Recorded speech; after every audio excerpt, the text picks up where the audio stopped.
ಈಗಾಗಲೇ ಅಯೋಧ್ಯೆಗೆ ಬಂದಿಳಿದ ಪ್ರಧಾನಿಯನ್ನ ಬರಮಾಡಿಕೊಂಡಿದ್ದಾರೆ UP CM. Road show, ರಸ್ತೆಯ ಇಕ್ಕೆಲಗಳಲ್ಲೂ ಕೂಡ ಜನ ನಿಂತಿದ್ದಾರೆ. ಒಂದು ಫೋಟೋ, ಒಂದು ಝಲಕ್ಗಾಗಿ ಪ್ರಧಾನಿಯನ್ನ ನೋಡೋದಕ್ಕಾಗಿ ಕಾತರದಿಂದ ಕಾಯ್ತಾ ಇರುವಂತಹ ಜನರನ್ನ ಗಮನಿಸ್ತಾ ಇದ್ದೀವಿ. Live visuals. ಏರ್ಪೋರ್ಟ್ ಉದ್ಘಾಟನೆ, ರೈಲ್ವೆ ಸ್ಟೇಷನ್ ಉದ್ಘಾಟನೆ, ಮಧ್ಯದಲ್ಲಿ ಈ ರೋಡ್ ಶೋ. 15,700 ಕೋಟಿ ರೂಪಾಯಿಯ ವಿವಿಧ ಯೋಜನೆಗಳಿಗೆ ಪ್ರಧಾನಿಯಿಂದ ಇಂದು ಚಾಲನೆ ಸಿಗುತ್ತೆ. ಅದಕ್ಕೂ ನಡುವೆ ಭರ್ಜರಿ ರೋಡ್ ಶೋ. ನಡುಗುವ ಚಳಿಯ ಮಧ್ಯೆ ಕೂಡ ಜನ ಬಂದು ನಿಂತಿದ್ದಾರೆ ಪ್ರಧಾನಿಯನ್ನ ನೋಡೋದಕ್ಕೆ, ಅವರನ್ನ ಸ್ವಾಗತಿಸೋದಕ್ಕೆ. ಅಯೋಧ್ಯೆ ಚಿತ್ರಣ ಬದಲಾಗಿದೆ. ಅಭಿವೃದ್ಧಿಯ ಪಥ. ಒಂದು ಭಕ್ತಿ ಕೇಂದ್ರ, ರಾಮ ಮಂದಿರ ನಿರ್ಮಾಣ ಆಗಿರೋದು. ಅದು ಕೋಟ್ಯಂತರ ಭಕ್ತರ ಕನಸು ನನಸಾದಂತಹದ್ದು. ಅದರ ಜೊತೆಗೆ ಅದಕ್ಕೆ ಬೇಕಾದಂತಹ ಸೌಲಭ್ಯ, ಅಲ್ಲಿಗೆ ಬರುವಂತಹ ಭಕ್ತಗಣಕ್ಕೆ, ಪ್ರವಾಸಿಗರಿಗೆ, ಅಯೋಧ್ಯೆಯ ಜನತೆಗೆ ಬೇಕಾದಂತ ಎಲ್ಲ ಅನುಕೂಲಗಳಾಗ್ತಾ ಇರೋದು. ಜೊತೆಗೆ ಈ ರಸ್ತೆಯನ್ನು ಕೂಡ ಗಮನಿಸ್ತಾ ಇದ್ದೀವಿ. ಐತಿಹಾಸಿಕ ನಗರಿ ಅಯೋಧ್ಯೆ. ಇಲ್ಲಾಗ್ತಾ ಇರುವಂತಹ ಬದಲಾವಣೆ, ಬೆಳವಣಿಗೆಗಳು ಕೂಡ ಇತಿಹಾಸದ ಪುಟವನ್ನ ಸೇರ್ತಾರೆ. ಅಯೋಧ್ಯೆಯಲ್ಲೀಗ ವಿಮಾನ ನಿಲ್ದಾಣದಿಂದ ಪ್ರಧಾನಿ ಮೋದಿ ಮೆಗಾ ರೋಡ್ ಶೋ ನಡೆಸಿದ್ದಾರೆ. ರಸ್ತೆಯ ಇಕ್ಕಲಗಳಲ್ಲಿ ಜನಸಾಗರ. ಒಂದು ಫೋಟೋಗಾಗಿ ಕಾದು ನಿಂತಿದ್ದಾರೆ.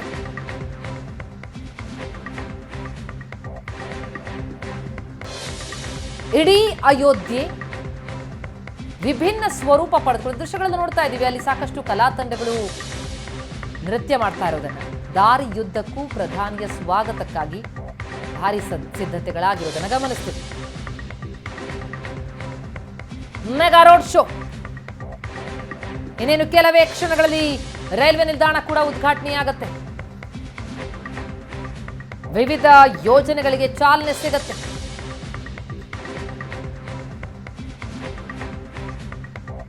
ಏರ್ಪೋರ್ಟ್ನಿಂದ ರೈಲ್ವೆ ನಿಲ್ದಾಣದವರೆಗೆ 15 ಕಿಲೋಮೀಟರ್ನ ರೋಡ್ ಶೋ ಇದು.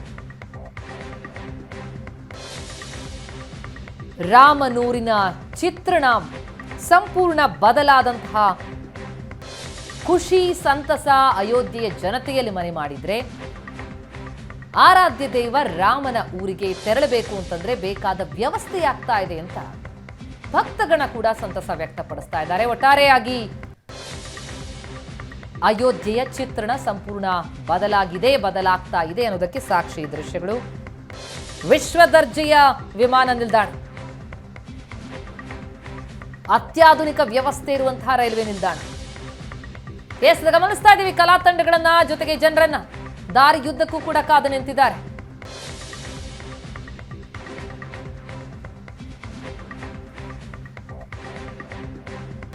ವಿಪರೀತ ಚಳಿ ಇದೆ. ಅದರ ನಡುವಲ್ಲೇ ತಮ್ಮೂರಿಗೆ ಬಂದ ಪ್ರಧಾನಿಯನ್ನ ಬರಮಾಡ್ಕೊಳ್ತಾ ಇರುವಂತಹ ಚಿತ್ರಣ ಇದು. ರಾಮ ಜನ್ಮಭೂಮಿ, ರಾಮನೂರಿನಲ್ಲಿ ರಾಮನ ದೇಗುಲ ಯಾವಾಗ ನಿರ್ಮಾಣ ಆಗುತ್ತೆ, ಯಾವಾಗ ಭವ್ಯವಾದಂತಹ ಮಂದಿರ ನೋಡೋದಕ್ಕೆ ಸಿಗುತ್ತೆ ಅಂತ ಕೋಟ್ಯಂತರ ಜನ ಕಾತರದಿಂದ ಕಾಯ್ತಾ ಇದ್ದಾರೆ. ಆ ಕ್ಷಣ ಬಂದೇ ಬಿಟ್ಟಿದೆ. ಇನ್ನೇನು ಜನವರಿ 22ಕ್ಕೆ ರಾಮಲಲ್ಲಾ ಮೂರ್ತಿ ಪ್ರತಿಷ್ಠಾಪನೆಯಾಗುತ್ತೆ. ಅದಕ್ಕೂ ಮುನ್ನ ಏರ್ಪೋರ್ಟ್ ಮತ್ತು ರೈಲ್ವೆ ಸ್ಟೇಷನ್ ಉದ್ಘಾಟನೆಯಾಗ್ತಾ ಇರುವಂಥದ್ದು ಪ್ರಧಾನಿಯಿಂದ.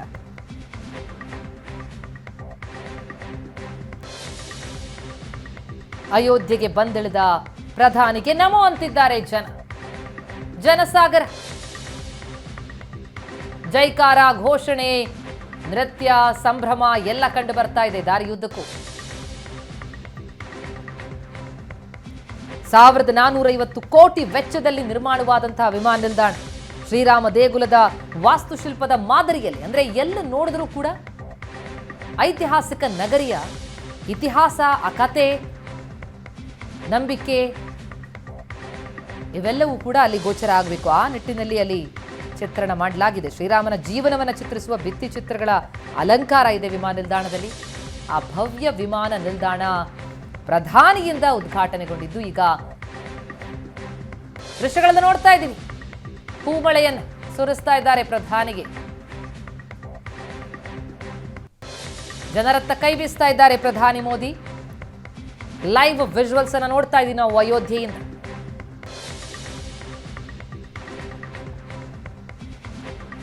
ರಸ್ತೆಗಳು ಮೇಲ್ದರ್ಜೆಗೇರಿವೆ. ಭವ್ಯ ವಿಮಾನ ನಿಲ್ದಾಣ ನಿರ್ಮಾಣ ಆಗಿದೆ. ರೈಲ್ವೆ ನಿಲ್ದಾಣ ನವೀಕೃತಗೊಂಡಿದೆ.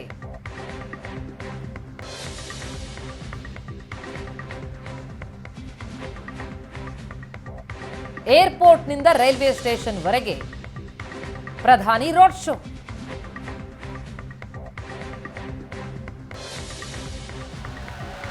ಅಭಿಮಾನಿಗಳು ಕೈ ಬೀಸ್ತಾ ಇದ್ದಾರೆ, ಹೂಮಳೆಗೈತಾ ಇದ್ದಾರೆ, ಜೈಕಾರ ಕೂಗ್ತಾ ಇದ್ದಾರೆ.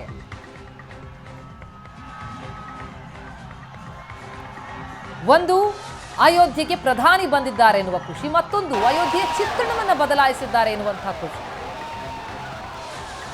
ಈ ಸಂಭ್ರಮದಲ್ಲಿರುವಂತಹ ಜನ ಭಾರಿ ಅದ್ಧೂರಿ ಸ್ವಾಗತ ಕೋರ್ತಾ ಇದ್ದಾರೆ ಪ್ರಧಾನಿ. ಮಹರ್ಷಿ ವಾಲ್ಮೀಕಿ ವಿಮಾನ ನಿಲ್ದಾಣ ಉದ್ಘಾಟನೆಯಾಗಿ ಇನ್ನೇನು ಅಯೋಧ್ಯೆ ಧಾಮ ರೈಲ್ವೆ ನಿಲ್ದಾಣ ಕೂಡ ಈಗ ಉದ್ಘಾಟನೆಯಾಗಲಿದೆ. ಅತ್ತ ಸಾಗ್ತಾ ಇದ್ದಾರೆ ಪ್ರಧಾನಿ. 15 ಕಿಲೋಮೀಟರ್ನ ಅಂತರ, ದಾರಿಯುದ್ದಕ್ಕೂ ಕೂಡ ಜನ. ಪುಟ್ಟ ಪುಟ್ಟ ಮಕ್ಕಳು ಕೂಡ ಬಂದಿದ್ದಾರೆ.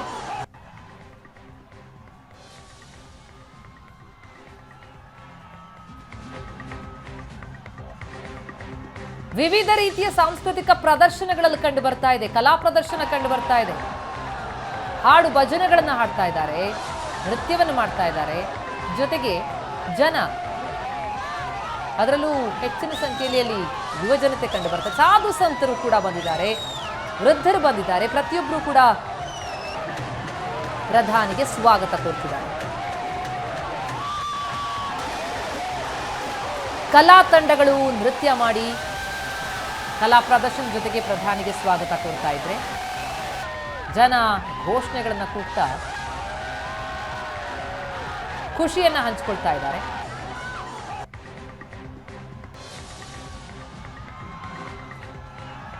ಆರು ತಿಂಗಳ ಹಿಂದೆ ಹೀಗಿರಲಿಲ್ಲ ಅಯೋಧ್ಯೆ. ಭಾರಿ ಬದಲಾವಣೆ ಆಗಿದೆ.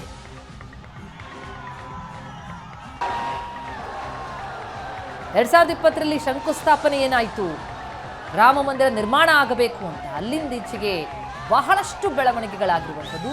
ಅದರಲ್ಲೂ ಭವ್ಯವಾದಂತಹ ವಿಮಾನ ನಿಲ್ದಾಣ, ನವೀಕೃತಗೊಂಡಂತಹ ರೈಲ್ವೆ ನಿಲ್ದಾಣ, ಅಯೋಧ್ಯೆಗೆ ಬರುವಂಥವರಿಗೆ ತಂಗೋದಕ್ಕೆ ಸಕಲ ವ್ಯವಸ್ಥೆಗಳು, ಇನ್ನೂ ವಿವಿಧ ಯೋಜನೆಗಳಿವೆ. 2180 ಕೋಟಿ ವೆಚ್ಚದ ಗ್ರೀನ್ ಫೀಲ್ಡ್ ಟೌನ್ಶಿಪ್ಗೆ ಶಂಕುಸ್ಥಾಪನೆಯಾಗತ್ತೆ ಇವತ್ತು. ಒಟ್ಟು 29 ಅಭಿವೃದ್ಧಿ ಯೋಜನೆಗಳಿಗೆ ಮೋದಿ ಚಾಲನೆ ಕೊಡ್ತಾರೆ.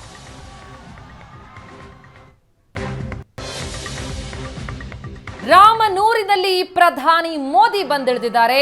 ಪ್ರಧಾನಿಯನ್ನ ಬರಮಾಡ್ಕೊಳ್ತಾ ಇರುವಂತಹ ಜನಸಾಗರವನ್ನ ನೋಡ್ತಾ ಇದ್ದೀವಿ. ಮಹರ್ಷಿ ವಾಲ್ಮೀಕಿ ವಿಮಾನ ನಿಲ್ದಾಣದ ಬಳಿಕ ರೈಲ್ವೆ ನಿಲ್ದಾಣಕ್ಕೆ ಸಾಗ್ತಾ ಇರುವಂತಹ ಪ್ರಧಾನಿ ದಾರಿಯುದ್ದಕ್ಕೂ ರೋಡ್ ಶೋನಲ್ಲಿ ಅವರನ್ನ ಸ್ವಾಗತಿಸ್ತಾ ಇದ್ದಾರೆ.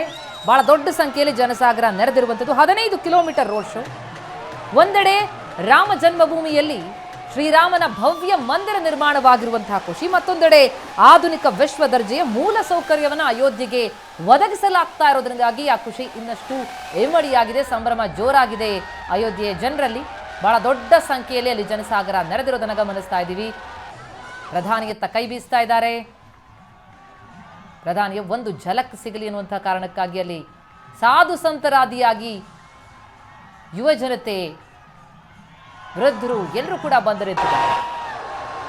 ಸುಮಾರು 15,700 ಕೋಟಿಯ ವಿವಿಧ ಯೋಜನೆಗಳಿಗೆ ಪ್ರಧಾನಿಯಿಂದ ಚಾಲನೆ ಸಿಗುತ್ತೆ. ಈ ಅಯೋಧ್ಯೆ ಐತಿಹಾಸಿಕ ನಗರದ ಶ್ರೀಮಂತ ಇತಿಹಾಸ ಮತ್ತು ಅದರ ಪರಂಪರೆಗೆ ಅನುಗುಣವಾಗಿ, ಅದರಲ್ಲೂ ಈಗ ರಾಮ ಮಂದಿರ ನಿರ್ಮಾಣವಾಗಿರೋದ್ರಿಂದ ಬೇಕಾದಂತಹ ಅತಿ ಹೆಚ್ಚಿನ ನಾಗರಿಕ ಸೌಕರ್ಯಗಳನ್ನು ಒದಗಿಸುವತ್ತ ಬಹಳ ಒತ್ತು ಕೊಡಲಾಗ್ತಾ ಇದೆ. ಅದರ ಭಾಗವಾಗಿ ರಾಮ ಮಂದಿರದ ವಾಸ್ತುಶಿಲ್ಪವನ್ನೇ ಹೋಲುವ ಜೊತೆಗೆ ಅತ್ಯಾಧುನಿಕ ವ್ಯವಸ್ಥೆ ಇರುವ ವಿಶ್ವ ದರ್ಜೆಯ ವಿಮಾನ ನಿಲ್ದಾಣ ಲೋಕಾರ್ಪಣೆಯಾಗಿರುವುದು. ಪ್ರಧಾನಿಗೆ ಸ್ವಾಗತ ಕೋರ್ತಿವೆ ಕಲಾ ತಂಡಗಳು, ಜನರು. ಭಾರಿ ವ್ಯವಸ್ಥೆಯಾಗಿರೋದನ್ನು ನೋಡ್ತಾ ಇದ್ದೀವಿ. ಅದ್ಧೂರಿ ಸ್ವಾಗತ, ಭರ್ಜರಿ ರೋಡ್ ಶೋ, ಸಾಂಸ್ಕೃತಿಕ ಕಲಾ ತಂಡಗಳಿವೆ, ಜನಸಾಗರ ನೆರೆದಿದೆ, ಭಾರಿ ಭದ್ರತೆಯನ್ನು ಒದಗಿಸಲಾಗಿದೆ. ಜೈ ಶ್ರೀರಾಮ್ ಘೋಷಣೆಗಳು ಕೇಳಿ ಬರ್ತಾ ಇವೆ. ಪುಷ್ಪವೃಷ್ಟಿ, ರಸ್ತೆಯುದ್ದಕ್ಕೂ ಹೂಮಳೆ ಸುರಿಸ್ತಾ ಇದ್ದಾರೆ. ಪ್ರಧಾನಿಗೆ ಭಾರಿ ಸ್ವಾಗತವನ್ನು ಕೋರ್ತಾ ಇದ್ದಾರೆ ಜನ.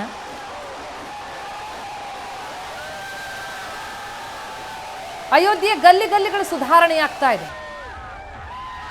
ಬೃಹತ್ ರಸ್ತೆಗಳ ನಿರ್ಮಾಣ ಆಗಿದೆ, ಭಾರಿ ವ್ಯವಸ್ಥೆಗಳಾಗ್ತಾ ಇದೆ, ಆಧುನಿಕ ಸೌಲಭ್ಯಗಳು ಸಿಗ್ತಾ ಇದೆ. ಜೊತೆಗೆ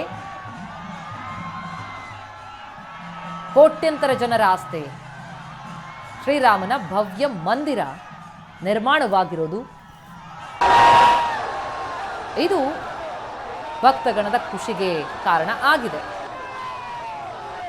ಜೊತೆಗೆ ಪ್ರಧಾನಿ ತಮ್ಮೂರಿಗೆ ಬಂದಿರುವಂತಹ ಖುಷಿ, ಆ ಖುಷಿಯಲ್ಲಿ ಭಾರಿ ಸ್ವಾಗತವನ್ನು ಕೋರ್ತಾ ಇದ್ದಾರೆ.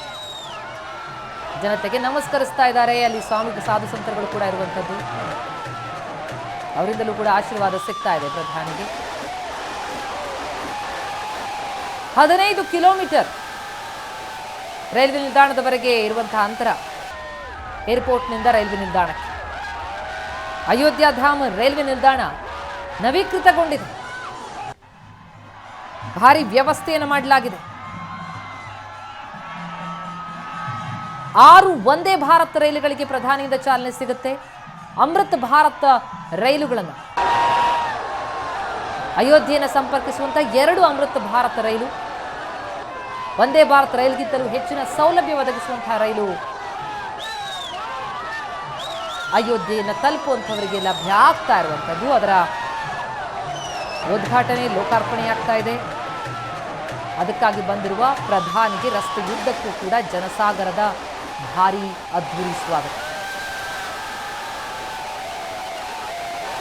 ಇಡೀ ಅಯೋಧ್ಯೆಯ ಚಿತ್ರಣವನ್ನ ಬದಲಾಯಿಸಲಾಗ್ತಾ ಇದೆ. ಈಗಾಗಲೇ ಅದರ ಕೆಲ ಝಲಕ್ಕನ್ನು ನಾವು ನೋಡ್ತಾ ಇದ್ದೀವಿ.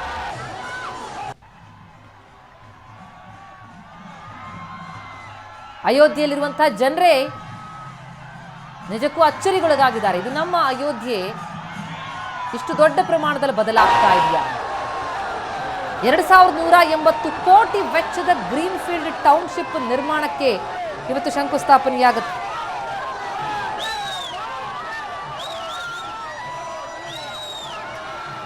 ಈ ಎಲ್ಲ ಬದಲಾವಣೆಗಳಿಂದಾಗಿ ಪ್ರದೇಶದಲ್ಲಿ ಬಹಳಷ್ಟು ಸಂಪರ್ಕ ವ್ಯವಸ್ಥೆ, ಮೂಲಭೂತ ಸೌಕರ್ಯ ಎಲ್ಲವೂ ಕೂಡ ಸುಧಾರಣೆಯಾಗ್ತಾ ಇದೆ. ಕೋಟ್ಯಂತರ ಜನ ರಾಮ ಮಂದಿರ ಉದ್ಘಾಟನೆಯಾದ ಮೇಲೆ ರಾಮ ಜನ್ಮಭೂಮಿಯತ್ತ ಧಾವಿಸ್ತಾರೆ. ಆ ಹಿನ್ನೆಲೆಯಲ್ಲಿ ಬೇಕಾದಂತಹ ಅನುಕೂಲಕರ ವ್ಯವಸ್ಥೆ ಈಗ ಅಯೋಧ್ಯೆಗೆ ನೀಡಲಾಗ್ತಾ ಇದೆ. ದಾರಿಯುದ್ದಕ್ಕೂ ಮೋದಿ ಮೋದಿ ಜೈಕಾರ ಕೇಳಿ ಬರ್ತಾ ಇದೆ. ಹೂಮಳೆ ಸುರಿಸ್ತಾ ಇದ್ದಾರೆ. ಇನ್ನೇನು ಅಯೋಧ್ಯೆಯಲ್ಲಿ ರಾಮಲಲ್ಲಾ ಬಾಲರಾಮನ ಮೂರ್ತಿಯ ಪ್ರಾಣ ಪ್ರತಿಷ್ಠಾಪನೆ ಜನವರಿ 22ಕ್ಕೆ, ಮುಂದಿನ ವರ್ಷ. ಅಂದರೆ ಇನ್ನೇನು ಕೇವಲ ಒಂದು ತಿಂಗಳು ಬಾಕಿ ಇದೆ ಅಷ್ಟೇ. 22 ದಿನ ಬಾಕಿ ಇರುವಂಥದ್ದು. ಜನವರಿ 22ಕ್ಕೆ ಪ್ರತಿಷ್ಠಾಪನೆಯಾಗುತ್ತೆ. ಆ ದಿನಕ್ಕಾಗಿ ಒಂದು ಕಡೆ ಕಾತರ, ಅದಕ್ಕಾಗಿ ಸಕಲ ಸಿದ್ಧತೆ, ಜೊತೆಗೆ ಅಯೋಧ್ಯೆಯನ್ನು ತಲುಪುವುದಕ್ಕೆ ಬೇಕಾದಂತಹ ಸಂಪರ್ಕ ವ್ಯವಸ್ಥೆ ಬಹಳ ಮೇಲ್ದರ್ಜೆಗೆ ಇದೆ.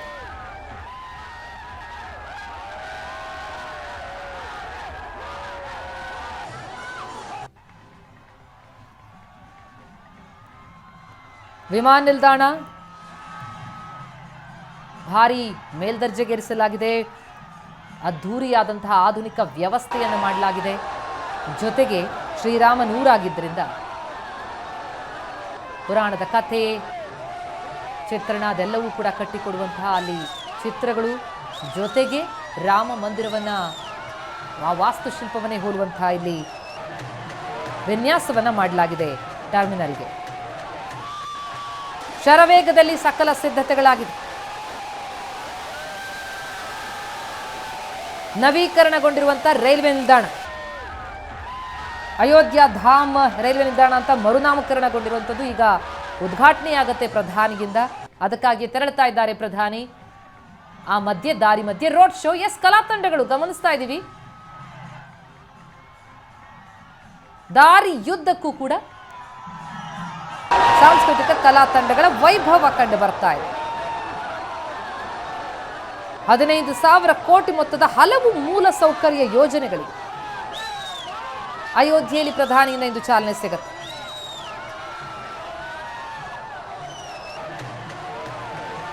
ನವೀಕರಣಗೊಂಡಿರುವ ಅಯೋಧ್ಯ ಧಾಮ್ ಜಂಕ್ಷನ್, ಸುಸಜ್ಜಿತ ರೈಲ್ವೆ ನಿಲ್ದಾಣ ಇನ್ನೇನು ಕೆಲವೇ ಕ್ಷಣಗಳಲ್ಲಿ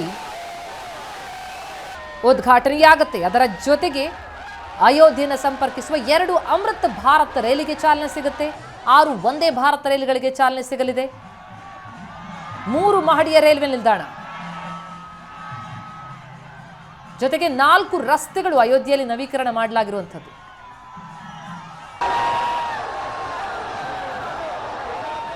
ಹೀಗೆ ವಿವಿಧ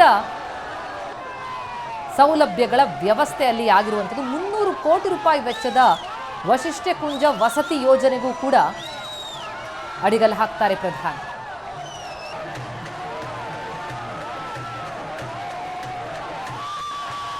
ಭರ್ಜರಿ ಅದ್ಧೂರಿ ಸ್ವಾಗತ.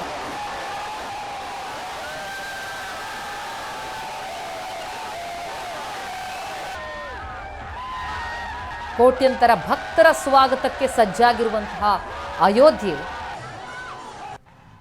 ಅದಕ್ಕೂ ಮುನ್ನ ನಿರ್ಮಾಣ ಆಗಿರುವ ವಿಮಾನ ನಿಲ್ದಾಣ, ರೈಲ್ವೆ ನಿಲ್ದಾಣದ ಉದ್ಘಾಟನೆಗಾಗಿ ಬಂದ ಪ್ರಧಾನಿಗೆ ಅದ್ಧೂರಿ ಸ್ವಾಗತವನ್ನು ಕೋರ್ತಾ ಇದೆ. ಬಿಗಿ ಭದ್ರತೆಯೊಂದಿಗೆ, ಭಾರಿ ಸಂಭ್ರಮದೊಂದಿಗೆ ಪ್ರಧಾನಿಗೆ ಸ್ವಾಗತ ಆಗ್ತಾ ಇದೆ.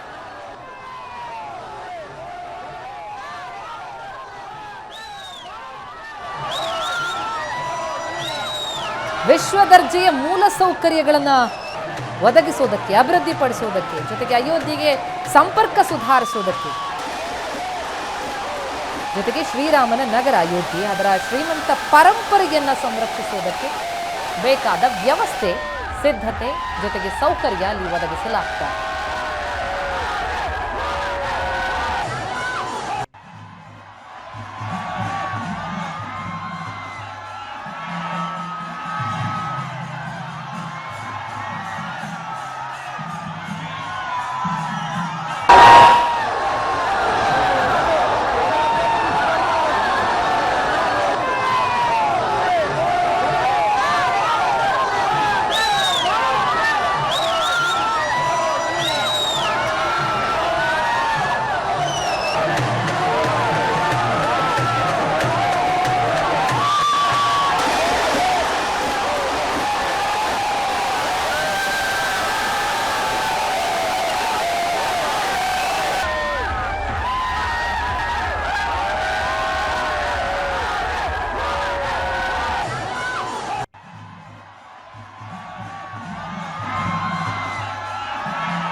ವಿಮಾನ ನಿಲ್ದಾಣದಿಂದ ರೈಲ್ವೆ ನಿಲ್ದಾಣದತ್ತ ಪ್ರಧಾನಿ.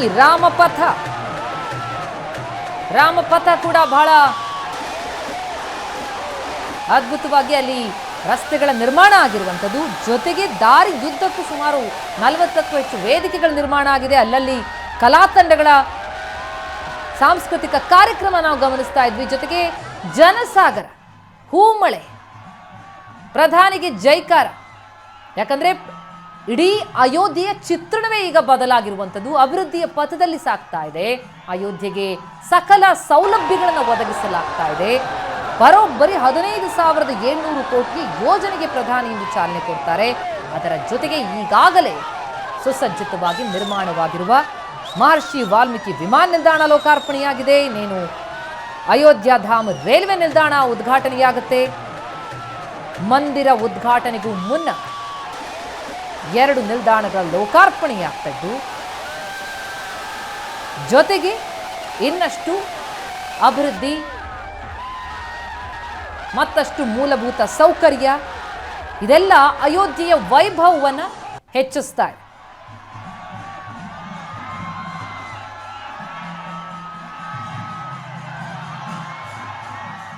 ಅಯೋಧ್ಯೆಯಲ್ಲಿ ಪ್ರಧಾನಿ, ಅಯೋಧ್ಯೆಯ ಚಿತ್ರಣವೇ ಬದಲಾಗಿರುವ ಈ ಸಂದರ್ಭದಲ್ಲಿ ರಾಮ ಜನ್ಮಭೂಮಿಯಲ್ಲಿ ಪ್ರಧಾನಿ ಏರ್ಪೋರ್ಟ್ ಮತ್ತು ರೈಲ್ವೆ ನಿಲ್ದಾಣಗಳ ಉದ್ಘಾಟನೆಗಾಗಿ ಹಲವು ಅಭಿವೃದ್ಧಿ ಯೋಜನೆಗಳಿಗೆ ಚಾಲನೆ ಕೊಡೋದಕ್ಕಾಗಿ ಬಂದಿಳಿದಿದ್ದಾರೆ. ದಾರಿಯುದ್ದಕ್ಕೂ ಕೂಡ ಜನಸಾಗರ ನೆರೆದು ಪ್ರಧಾನಿಗೆ ಅದ್ಧೂರಿ ಸ್ವಾಗತವನ್ನು ಕೋರ್ತಾ ಇದ್ದಾರೆ. ಜೈಕಾರ ಘೋಷಣೆಗಳು ಕೇಳಿ ಬರ್ತಾ ಇದೆ. ಮಹರ್ಷಿ ವಾಲ್ಮೀಕಿ ವಿಮಾನ ನಿಲ್ದಾಣದ ಉದ್ಘಾಟನೆ ಬಳಿಕ ಈಗ ರೈಲ್ವೆ ನಿಲ್ದಾಣದ ಉದ್ಘಾಟನೆ. ಅಯೋಧ್ಯ ಧಾಮ್ ರೈಲ್ವೆ ನಿಲ್ದಾಣ ಕೂಡ ಈಗ ಲೋಕಾರ್ಪಣೆಯಾಗುತ್ತೆ.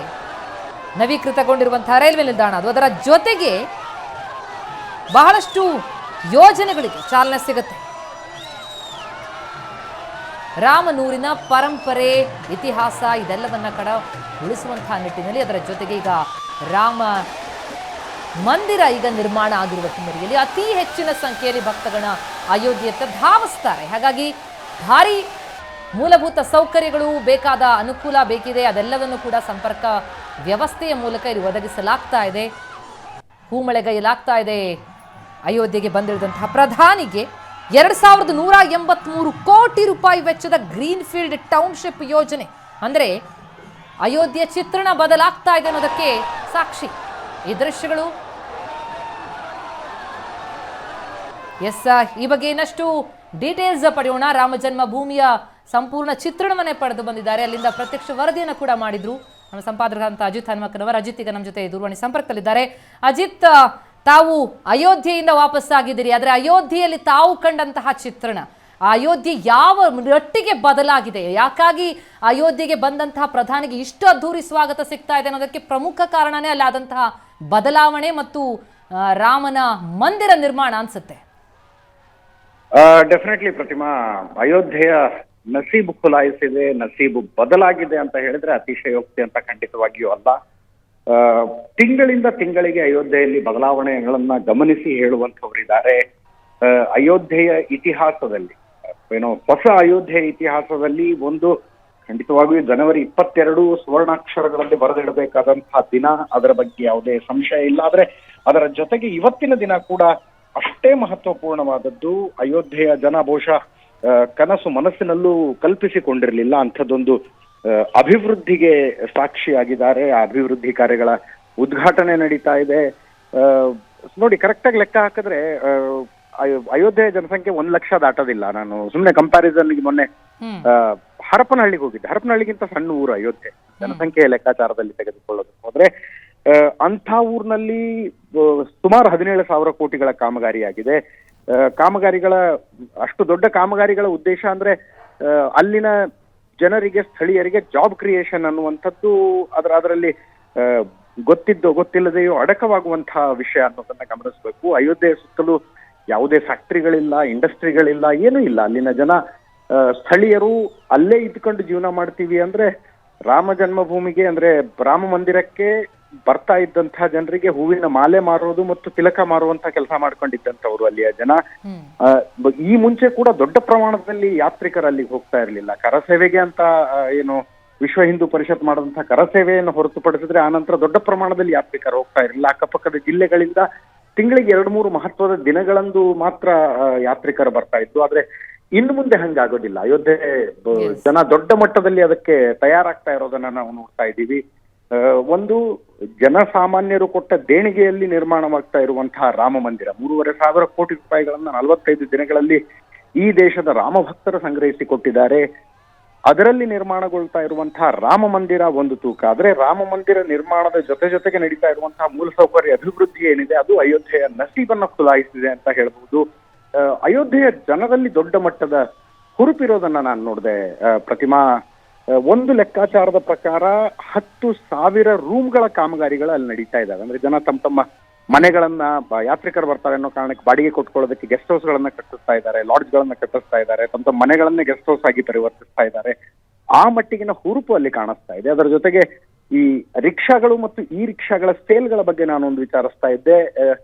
ಇತ್ತೀಚಿನ ದಿನಗಳಲ್ಲಿ ತುಂಬಾ ದೊಡ್ಡ ಪ್ರಮಾಣದಲ್ಲಿ ಸೇಲ್ಗಳಾಗಿದೆ. ಅನೇಕ ಯುವಕರು ಸ್ವಂತ ಉದ್ಯೋಗಕ್ಕಾಗಿ ಈ ರಿಕ್ಷಾಗಳನ್ನ ತೆಗೆದುಕೊಳ್ತಾ ಇದ್ದಾರೆ. ಕಾರಣ ಯಾತ್ರಿಕರು ಬರ್ತಾರೆ, ನಮ್ಮ ಜೀವನ ನಡೆಯುತ್ತೆ ಅಲ್ಲಿ ಅನ್ನುವಂಥದ್ದು. ಅದರ ಜೊತೆಗೆ ಅಲ್ಲಿನ ರಸ್ತೆ ಅಕ್ಕಪಕ್ಕದಲ್ಲಿದ್ದಂತಹ ಅಂಗಡಿಗಳ ಸ್ವರೂಪಗಳನ್ನ ಬದಲಾಯಿಸಲಾಗಿದೆ. ಹೆಂಗೆ ರಾಮ ಮಂದಿರದ ವಾಸ್ತುಶೈಲಿಯನ್ನೇ ಮೂಲವಾಗಿಟ್ಕೊಂಡು ವಿಮಾನ ನಿಲ್ದಾಣ ಮತ್ತು ರೈಲು ನಿಲ್ದಾಣಗಳನ್ನ ಕಟ್ಟಿದಾರೋ ಅದೇ ರೀತಿಯಲ್ಲಿ ಅಂಗಡಿಗಳನ್ನ ಕೂಡ ಅದೇ ಮಾದರಿಯಲ್ಲಿ ನವೀಕರಿಸಲಾಗಿದೆ. ಸರ್ಕಾರ ಮತ್ತು ಆ ಅಂಗಡಿಗಳ ಮಾಲೀಕರ ಜಾಯಿಂಟ್ ಕಾಂಟ್ರಿಬ್ಯೂಷನ್ ನಲ್ಲಿ ನವೀಕರಿಸಲಾಗಿರುವಂಥದ್ದು. ಈ ರೀತಿಯಾದಂತಹ ಹಲವು ಬದಲಾವಣೆಗಳನ್ನ ನೋಡ್ತಾ ಇದ್ದೀವಿ. ಅಯೋಧ್ಯೆ ಜನರಲ್ಲಿ ಒಂದು ನಂಬಿಕೆ ಏನಂದ್ರೆ ಸೀತೆಯ ಆಶೀರ್ವಾದ, ಸೀತೆಯ ಶಾಪ ಈ ನಗರಕ್ಕಿದೆ ಅಂತ. ಸೀತೆಯ ಮೇಲೆ ಕಳಂಕವನ್ನ ಹೊರಿಸಿದಂಥವ್ರು ನಾವು ಈ ನಗರದ ಜನ. ಅದಾದ ನಂತರ ಅಯೋಧ್ಯೆಯ ಅಧಪ್ಪತನ ಶುರುವಾಯಿತು ಅಂತ ನಂಬ್ತಾರೆ ಅಲ್ಲಿನ ಜನ. ಶಾಪ ವಿಮೋಚನೆ ಈಗಾಗ್ತಾ ಇದೆ ಅನ್ನುವ ಮಾತುಗಳನ್ನ ನಾವಲ್ಲಿ ಕೇಳ್ತಾ ಇದ್ದೀವಿ. ಪ್ರತಿಮಾ ಅಂದ್ರೆ ಸೀತೆಯ ಮೇಲೆ ಒಂದು ಕಳಂಕವನ್ನ ಈ ಊರಿನ ಒಬ್ಬ ಅಗಸ ಹೊರಿಸಿದ್ದ. ಅದಾದ ನಂತರ ಸೀತೆ ಭೂಮಿಯಲ್ಲಿ ಹೋಗಿಬಿಟ್ಲು. ಅದಾದ ಮೇಲೆ ಅಯೋಧ್ಯೆಯ ಕೀರ್ತಿ ಕೂಡ ಭೂಮಿಯಲ್ಲಿ ಸೇರ್ತಾ ಹೋಯ್ತು. ಒಂದು ಅಪಕೀರ್ತಿ ಅಂಟ್ಕಣ್ತು ಈ ನಗರಕ್ಕೆ. ಈಗ ಶಾಪ ವಿಮೋಚನೆ ಅನ್ನುವ ಮನಸ್ಥಿತಿಯಲ್ಲಿ ಅಲ್ಲಿನ ಜನ ಇದ್ದಾರೆ. ಅಜಿತ್, ಬಹಳಷ್ಟು ಅದರ ಪುರಾಣಗಳ ಕಥೆಗಳು ಒಂದು ಕಡೆ, ಜೊತೆಗೆ ಅಂದ್ರೆ ಐತಿಹಾಸಿಕ ನಗರಿ, ಅಂತಹ ನಗರದ ಚಿತ್ರಣ ಈಗ ಬದಲಾಗ್ತಾ ಇರೋದನ್ನ ನೋಡ್ತಾ ಇರುವಂಥ ದೃಶ್ಯ ನಾವು ನೋಡಿದಾಗ ಒಂದು ರೀತಿಯಲ್ಲಿ ಒಂದು ವೈಬ್ ಖಂಡಿತವಾಗ್ಲೂ ಕೂಡ ಅಯೋಧ್ಯೆಗೆ ಮೊದಲು ಹೋದಾಗ್ಲೂ ಕೂಡ ಇದ್ದಿರುತ್ತೆ ಜನರಿಗೆ, ರಾಮನ ಅಥವಾ ಈ ಹಿಂದೂ ಆಸ್ಥೆಯನ್ನ ಇರುವಂಥವರಿಗೆ. ಆದರೆ ಈಗ ಅದು ಕಣ್ಣಿಗೆ ಕಾಣೋ ಮಟ್ಟಕ್ಕೆ ಆಗ್ತಾ ಇದೆಯಾ ಅಂತ ಅಲ್ಲಿ, ಅಂದ್ರೆ ಎಲ್ಲವೂ ಕೂಡ ರಾಮನೂರು ಅನ್ನೋದನ್ನ ಒಂದು ಚಾಪು ಒತ್ತುವಂತಹ ಅಲ್ಲಿ ಪ್ರತಿಯೊಂದು ಗಲ್ಲಿಯಲ್ಲೂ ಅಂಥದ್ದೊಂದು ದೃಶ್ಯ ಕಂಡು ಬರ್ತಾ ಇತ್ತ ತಮಗೆ ಅಂತ? ಖಂಡಿತವಾಗಿಯೂ ಆ ವೈಬ್ ಅಯೋಧ್ಯೆಯಲ್ಲಿ ನಾನು ಮೊದಲು ಹೋದಾಗ್ಲೂ ನೋಡಿದ್ದೆ, ಈಗ ಹೋದಾಗ್ಲೂ ನೋಡಿದ್ದೀನಿ. ಆದ್ರೆ ಮೊದಲಿಗೂ ಈಗಿಗೂ ವ್ಯತ್ಯಾಸ ಅಂದ್ರೆ ವೈಬ್ ರೀತಿಯಲ್ಲಿ ಎಕ್ಸ್ಪ್ಲೇನ್ ಮಾಡ್ಬೇಕು ಅಂದ್ರೆ ಸುಮ್ಮನೆ ನೀವು ಗಲ್ಲಿಯಲ್ಲಿ ನಡ್ಕೊಂಡು ಹೋದ್ರೆ ಮನೆಗಳಿಂದ ಅಂಗಡಿಗಳಿಂದ ರಾಮನಾಮ ಸ್ಮರಣೆಗಳು ಕೇಳಿಸ್ತಾ ಇರ್ತವೆ. ಅಲ್ಲಿನ ಜನರ ಮೊಬೈಲ್ ರಿಂಗ್ ಆದ್ರೆ ರಿಂಗ್ಟೋನೇ ರಾಮನಾಮ ಸ್ಮರಣೆ ಇರುತ್ತೆ. ಫೋನ್ ರಿಸೀವ್ ಮಾಡಿದ ತಕ್ಷಣ ಜೈ ಶ್ರೀರಾಮ್ ಜೈ ಸಿಯಾರಾಮ್ ಅಂತಾನೆ ಮಾತಾಡ್ತಾರೆ. ಈ ರೀತಿಯಾಗಿ ಅಂದ್ರೆ ಹೆಜ್ಜೆಗೂ ಉಸಿರಿಗೂ ಅಲ್ಲಿ ರಾಮ ಇದ್ದಾನೆ ಅನ್ನುವಂಥ ಭಾವನೆ ನಮಗೆ ಫೀಲ್ ಆಗತ್ತೆ. ಅದರ ಜೊತೆಗೆ ಅಲ್ಲಿನ ಜನರಿಗೆ ರಾಮನ ಜೊತೆಗಿನ ಅಟ್ಯಾಚ್ಮೆಂಟ್ ಹೆಂಗಿದೆ ಅಂದ್ರೆ ರಾತ್ರಿ ಮಲಗುವಾಗ ಒಂದ್ ಗ್ಲಾಸ್ ನೀರನ್ನ ದೇವರ ಪಕ್ಕದಲ್ಲಿ ಇಡ್ತಾರೆ ಅವರು. ರಾಮನಿಗೆ ರಾತ್ರಿ ಹೆಚ್ಚಾದ್ರೆ ನೀರಡಿಕೆ ಆದ್ರೆ ನೀರ್ ಕುಡಿತಾನೆ ರಾಮ ಅನ್ನುವ ನಂಬಿಕೆ. ಅಕಸ್ಮಾತ್ ಒಂದ್ ದಿವಸ ಯಾವತ್ತು ನೀರ್ ಹಿಡಿಯೋದನ್ನ ಮರೆತ್ರೆ ಮಧ್ಯರಾತ್ರಿ ಯಾರೋ ಬಂದು ಎಬ್ಬಿಸ್ದಂಗ ಆಗತ್ತಂತೆ. ಬೆಳಗ್ಗೆ ಎದ್ದು ಹೇಳ್ತಾರ ಅವರು, ರಾಮ ನೀರಿಟ್ಟಿರ್ಲಿಲ್ಲ, ರಾಮ ಬಂದು ಎಬ್ಬಿಸ್ಬಿಟ್ಟ, ನಿದ್ದೆನೆ ಆಗ್ಲಿಲ್ಲ ಅಂತ ಸಹಜ ಅನ್ನುವ ರೀತಿಯಲ್ಲಿ ಮಾತಾಡ್ತಾರೆ. ಆ ರೀತಿಯಲ್ಲಿ ರಾಮಾಯಣದ ಜೊತೆ ಹಾಸು ಹೊಕ್ಕಾಗಿರುವಂತಹ ನಗರ ಅದು. ಅದರ ಜೊತೆಗೆ ಅಯೋಧ್ಯೆ ಮತ್ತು ಅಯೋಧ್ಯೆಯ ಸುತ್ತಲೂ ರಾಮಾಯಣಕ್ಕೆ ಸಂಬಂಧಿಸಿದಂತಹ ಹಲವು ಜಾಗಗಳಿದೆ. ಉದಾಹರಣೆಗೆ ನಾನು ನಂದಿಗ್ರಾಮಕ್ಕೆ ಹೋಗಿದ್ದೆ. ನಂದಿಗ್ರಾಮ 14 ವರ್ಷಗಳ ಕಾಲ ಭರತ ನಂದಿಗ್ರಾಮದಲ್ಲಿದ್ದು ರಾಜ್ಯಭಾರ ಮಾಡ್ದ ಅಂತ. ಯಾವಾಗ ವನವಾಸಕ್ಕೆ ಹೋದ ನಂತರ ರಾಮ ಇಲ್ಲದೆ ಇರುವಂತಹ ರಾಜಧಾನಿಯಲ್ಲಿ ನಾನು ಇರಲಾರೆ ಅನ್ನುವ ನಿರ್ಧಾರ ತೆಗೆದುಕೊಂಡಂತಹ ಭರತ ಪಕ್ಕದ ನಂದಿಗ್ರಾಮದಲ್ಲಿ ಇದ್ಕೊಂಡು ರಾಜ್ಯಭಾರವನ್ನ ರಾಮನ ಪಾದುಕೆಗಳ ಸಾಕ್ಷಿಯಾಗಿ ರಾಜ್ಯಭಾರವನ್ನ ಮಾಡ್ದ ಅಂತ. ಆ ರೀತಿಯಾದಂಥದ್ದು. ಇನ್ನು ಸೂರ್ಯಕುಂಡ ಅನ್ನುವಂತಹ ಇನ್ನೊಂದು ಪ್ರದೇಶ ಇದೆ, ದೊಡ್ಡದೊಂದು ಕಲ್ಯಾಣಿ. ಅದು ರಾಮ ಜನಿಸಿದ ಸಂದರ್ಭದಲ್ಲಿ ರಾಮನನ್ನ ನೋಡುವುದಕ್ಕೆ ಸ್ವತಃ ಸೂರ್ಯ ತನ್ನ ರಥದಲ್ಲಿ ಬಂದು ಅಲ್ಲಿ ಇಳಿದಿದ್ದ. ಮತ್ತು ಆ ರಾಮನ ಪ್ರಭೆ ವರ್ಚಸ್ಸು ಹೆಂಗಿತ್ತು ಅಂದ್ರೆ ಮರಳಿ ತನ್ನ ಕೆಲಸಕ್ಕೆ ಸೂರ್ಯ ಹೋಗೋದನ್ನೇ ಮರೆತು 1 ತಿಂಗಳು ಅಲ್ಲೇ ಉಳಿದ್ಬಿಟ್ಟ. ಅದರಿಂದ 1 ತಿಂಗಳು ನಿರಂತರವಾಗಿ ಹಗಲೇ ಇತ್ತು, ರಾತ್ರಿನೇ ಆಗ್ಲಿಲ್ಲ ಅನ್ನುವಂತಹ ನಂಬಿಕೆ. ಆ ರೀತಿಯಾದಂತಹ ಪ್ರದೇಶಗಳು ಅಯೋಧ್ಯೆಯ ತುಂಬಾ ಇದಾವೆ. ಆ ರೀತಿಯಾದಂತಹ ಜಾಗಗಳು ಅಯೋಧ್ಯೆಯ ಸುತ್ತಮುತ್ತಲೂ ಇದಾವೆ. ಹೀಗೆ ರಾಮಾಯಣದ ಜೊತೆ ಹಾಸು ಹೊಕ್ಕಾಗಿರುವಂಥದ್ದು. ಆದ್ರೆ ಈ ಮುಂಚೆ ಅಯೋಧ್ಯೆಗೆ ಹೋದ ಸಂದರ್ಭದಲ್ಲಿ ಒಂದು ಕಡೆ ರಾಮಾಯಣದ ವೈಬ್ ಫೀಲ್ ಆಗ್ತಿತ್ತು. ಆದ್ರೆ ಒಂದು ಕಂಡಲ್ಲಿ ಗಲೀಜು, ಸಣ್ಣ ರಸ್ತೆಗಳು, ಚರಂಡಿಗಳ ಸ್ವಚ್ಛ ಇಲ್ಲ, ಹೋದ್ರೆ ಇರೋದಕ್ಕೆ ಒಳ್ಳೆ ವ್ಯವಸ್ಥಿತವಾದ ರೂಮ್ ಇಲ್ಲ, ಆಹಾರ ಶುದ್ಧವಾದ ಆಹಾರ ಸಿಗುತ್ತೆ ಅಂತ ಅನ್ಸೋದಿಲ್ಲ, ರೋಡ್ ಸೈಡು ತುಂಬಾ ಹೈಜೀನ್ ಇಲ್ಲದೆ ಇರುವಂತಹ ಆಹಾರ. ಈ ರೀತಿಯಾದಂಥದ್ದು ಇದು ಕೇವಲ ಅಯೋಧ್ಯೆ ಅಂತಲ್ಲ, ಉತ್ತರ ಭಾರತದ ಅನೇಕ ತೀರ್ಥಕ್ಷೇತ್ರಗಳಿಗೆ ಹೋದ್ರೆ ಇದೇ ರೀತಿಯಾದ ಭಾವನೆ ಬರ್ತಿತ್ತು. ಕಾಶಿ ಕಾರಿಡಾರ್ ಆಗೋದಕ್ಕಿಂತ ಮುಂಚೆ ಕಾಶಿಗೆ ಹೋದ್ರೆ ಅನೇಕ ಸಂದರ್ಭದಲ್ಲಿ ಇಷ್ಟೇನಾ ಕಾಶಿ, ಇದೇನಾ ಕಾಶಿ, ಇಲ್ಲಿ ಯಾಕಾರು ಬಂದು ಅನ್ನುವಂತ ಫೀಲ್ ಬರ್ತಾ ಇತ್ತು. ಅಂದ್ರೆ ಹಂಗಿತ್ತು ಕಾಶಿ. ಅಯೋಧ್ಯೆ ಕೂಡ ಅದೇ ರೀತಿಯಲ್ಲಿತ್ತು. ಇನ್ನು ಮುಂದೆ ಹಂಗಿರೋದಿಲ್ಲ ಅನ್ನೋದು ಅಲ್ಲಿನ ಜನರಿಗೂ ಒಂದು ಸಮಾಧಾನ ಮತ್ತು ಯಾತ್ರಿಕರಿಗೂ ಕೂಡ ಒಂದು ಸಮಾಧಾನ. ಪ್ರತಿಮಾ, ಅಂದ್ರೆ ಅಜಿತ್, ಆ ವೈಭವ ಇತಿಹಾಸ ಆಗಿತ್ತು, ಆದ್ರೆ ಈಗ ವಾಸ್ತವ ಆಗಿದೆ ಅಂತ ಅನ್ಸುತ್ತೆ. ಅಂದ್ರೆ ಮತ್ತೆ ಆ ವೈಭವ ಮರುಕಳಿಸಿದೆ ಅಂತ ಅನ್ನೋದು ಕಂಡು ಬರ್ತಾ ಇದೆಯಾ ಅಂತಂದ್ರೆ ಜನ ಏನಂತಾರೆ, ನಿಜ ನಮ್ ಬದುಕು ಬದಲಾಯಿತು ಅಂತ ಭಾವ ಅವರಲ್ಲಿ ಇದೆಯಾ? ಅವ್ರಿಗೆ ಅದು ಅರ್ಥ ಆಗ್ತಿದೆಯಾ? ಡೆಫಿನೆಟ್ಲಿ. ನಾನು ಅಂದ್ರೆ ಸುಮ್ಮನೆ ಕುತೂಹಲಕ್ಕೆ ಅಲ್ಲಿನ ಮುಸ್ಲಿಂ ಯುವಕರನ್ನ ಮಾತಾಡಿಸ್ತಾ ಇದ್ದೆ. ಅವ್ರು ಏನ್ ಹೇಳ್ತಾರೆ ಅಂತ, ಮೊಹಮ್ಮದ್ ಆರಿಫ್ ಅನ್ನುವಂಥವನು ಹೊಸ ರಾಮ ಮಂದಿರಕ್ಕೆ ತಾಗಿಕೊಂಡೇ ಇರುವಂತದ್ದು ಆತನ ಮನೆ. ಆತನ ಈ ರಿಕ್ಷಾದಲ್ಲಿ ನಾನು ಅಯೋಧ್ಯೆಯನ್ನ ಸುತ್ತಾ ಇದ್ದೆ. ಅವನ್ ಹೆಂಗ್ ಹೇಳ್ತಾನೆ ಅಂದ್ರೆ, 4 ವರ್ಷದ ಹಿಂದೆ ನನ್ನ ಮನೆಯನ್ನ 10 ಲಕ್ಷ ರೂಪಾಯಿಗೂ ಕೇಳೋದಕ್ಕೆ ಯಾರು ತಯಾರಿರ್ಲಿಲ್ಲ, ಈಗ ನನ್ನ ಮನೆಯ ವ್ಯಾಲ್ಯೂ 1 ಕೋಟಿ ಅಂತ ಹೇಳ್ತಾನೆ. ನನ್ನ ಮನೆಯ ವ್ಯಾಲ್ಯೂ 1 ಕೋಟಿ ಆಗಿದೆ ಈಗ ಅಂತ. ಆತನ ತಾಯಿ ಮತ್ತು ತಂಗಿ ಇಬ್ರು ಕೂಡ ಸ್ವೀಟ್ ಬಾಕ್ಸ್ ಗಳನ್ನ ತಯಾರಿಸ್ತಾರೆ. ಅದೇ ಸ್ವೀಟ್ ಬಾಕ್ಸ್ ನಲ್ಲಿ ಪ್ರಸಾದ, ಹನುಮಾನ್ ಗಡಿಯಲ್ಲಿ ಪ್ರಸಾದವನ್ನ ವಿತರಿಸಲಾಗುತ್ತೆ, ಅಂತ ಸ್ವೀಟ್ ಬಾಕ್ಸ್ ಗಳನ್ನ ಮಾಡ್ತಾರೆ. ಮತ್ತು ಅಲ್ಲಿ ಸುತ್ತಲಿನ ಅನೇಕ ಮುಸ್ಲಿಮರು ಹೂವಿನ ಮಾಲೆಗಳನ್ನ ತಯಾರಿಸ್ತಾರೆ. ಆ ಮಾಲೆಗಳು ದೇವರಿಗೆ ಸಮರ್ಪಿತ ಆಗ್ತವೆ, ಭಕ್ತರಿಗೆ ಮಾರಲಾಗತ್ತೆ ಆ ಮಾಲೆಗಳನ್ನ. ಇದೆಲ್ಲವನ್ನು ನೋಡಿದಾಗ ಅವರಿಗೊಂದು ಹೊಸ ಹುರುಪು ಬಂದಿದೆ. ಇನ್ನು ಮುಂದೆ ನಮ್ಮ ವ್ಯಾಪಾರ ಜಾಸ್ತಿ ಆಗುತ್ತೆ, ನಮ್ಮ ಜೀವನ ಚೆನ್ನಾಗಾಗುತ್ತೆ ಅಂತ. ಈ ಮೊಹಮ್ಮದ್ ಆರಿಫ್ ಅನ್ನೋ ಬಗ್ಗೆ ಏನ್ ಹೇಳ್ತಿದ್ದೆ, ಅದು ಎಷ್ಟು ದಿವಸ ಟೇಲರಿಂಗ್ ಶಾಪ್ ಇಟ್ಕೊಂಡಿದ್ದ, ಈಗ ಟೇಲರಿಂಗ್ ಶಾಪ್ ಅನ್ನ ಕ್ಲೋಸ್ ಮಾಡಿ 1 ರಿಕ್ಷಾ ಖರೀದಿ ಮಾಡಿದ್ದಾನೆ.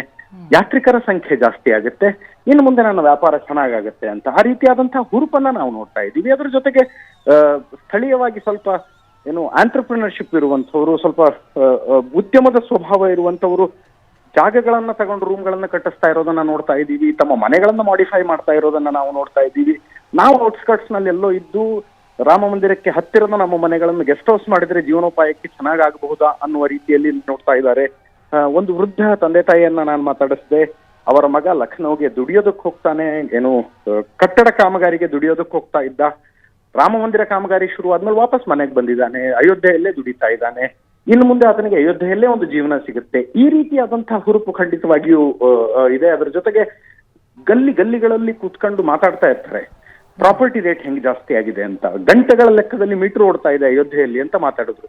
3-4 ವರ್ಷಗಳ ಹಿಂದೆ ಅಯೋಧ್ಯೆಯಲ್ಲಿ ಯಾರಾದ್ರೂ ರಿಯಲ್ ಎಸ್ಟೇಟ್ ಮೇಲೆ ಇನ್ವೆಸ್ಟ್ಮೆಂಟ್ ಮಾಡಿದ್ದರೆ ಈಗ ಅವರು ಒಂದು ರೀತಿ ಮಾಲಾಮಾಲ್ ಆಗ್ಬಿಟ್ಟಿರ್ತಾರಲ್ವಾ ಅಂತ ಮಾತಾಡಿಕೊಳ್ತಾರೆ ಅಲ್ಲಿ ಜನ.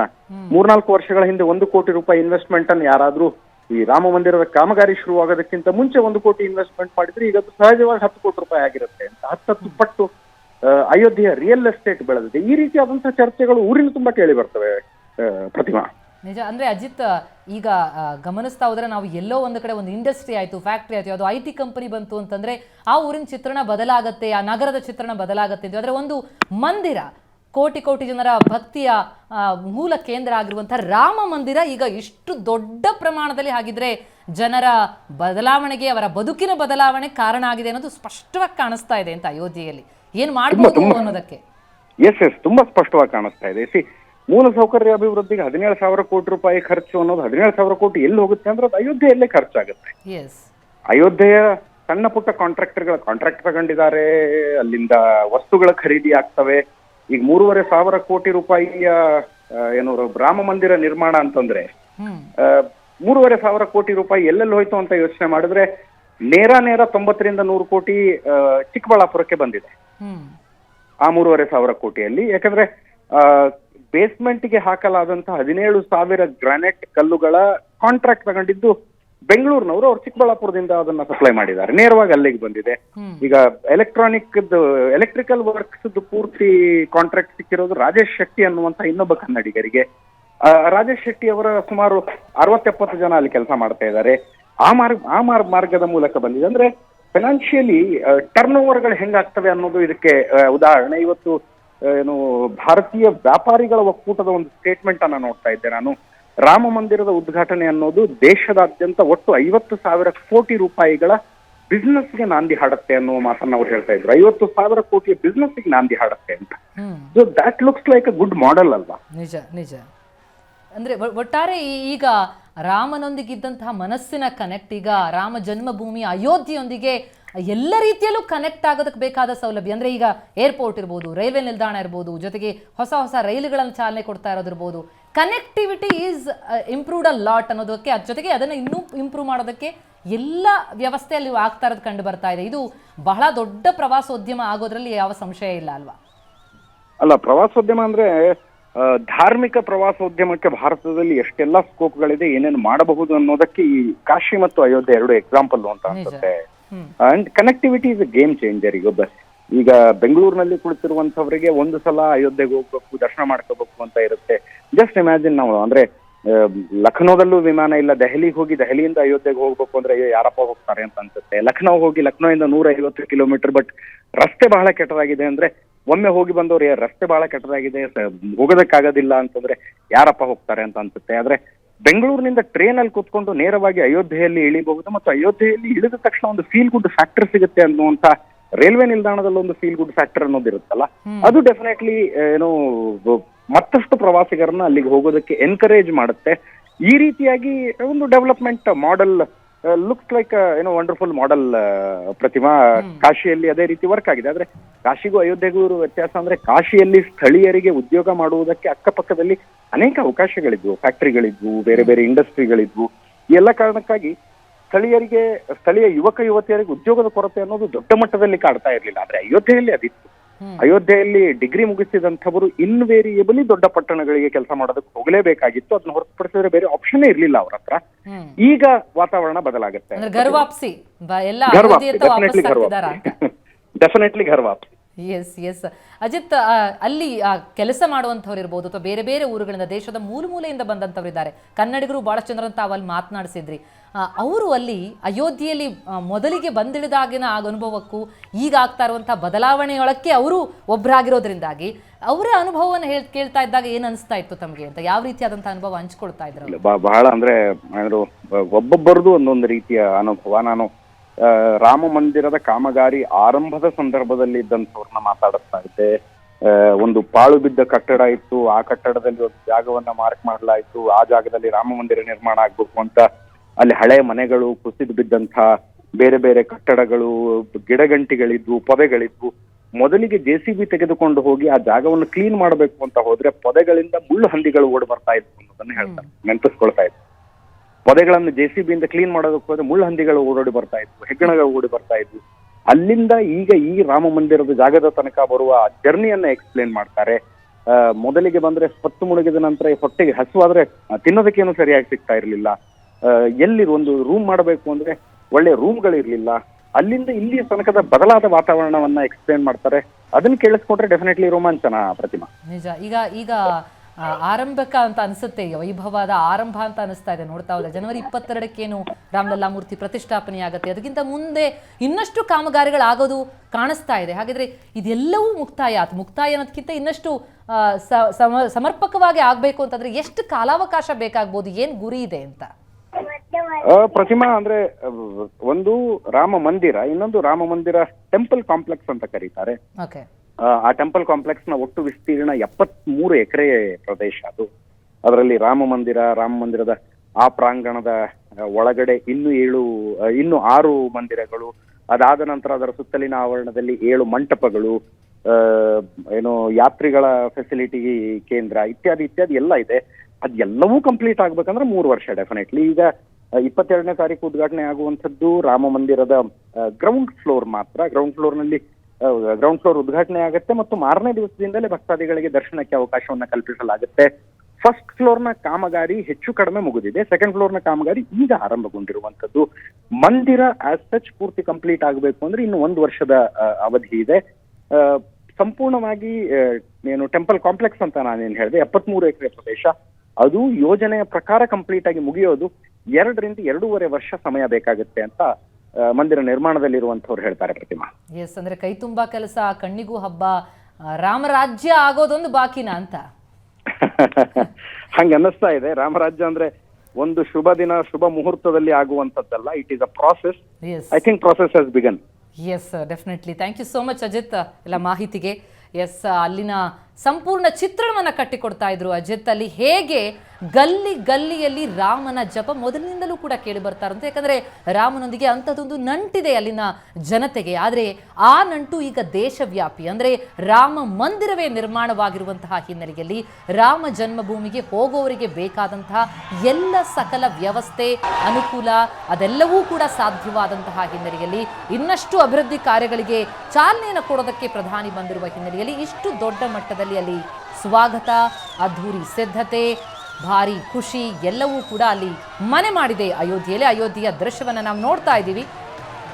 ರಸ್ತೆಯುದ್ದಕ್ಕೂ ರೈಲ್ವೆ ನಿಲ್ದಾಣಕ್ಕೆ ಪ್ರಧಾನಿ ಏನಾಗಮಿಸ್ತಾ ಇದ್ದಾರೆ. ಅತ್ತಿತ್ತ ಕಲಾ ತಂಡಗಳಿಗೆ ವೇದಿಕೆ ನಿರ್ಮಾಣ ಆಗಿದೆ. ಕಲಾ ವೈಭವ ಕಂಡು ಬರ್ತಾ ಇದೆ. ಸಾಧು ಸಂತರ ಆಶೀರ್ವದಿಸ್ತಾ ಇದ್ದಾರೆ. ಪ್ರಧಾನಿಗೆ ಭವ್ಯ ಸ್ವಾಗತವನ್ನ ಕೋರ್ತಾ ಇದ್ದಾರೆ.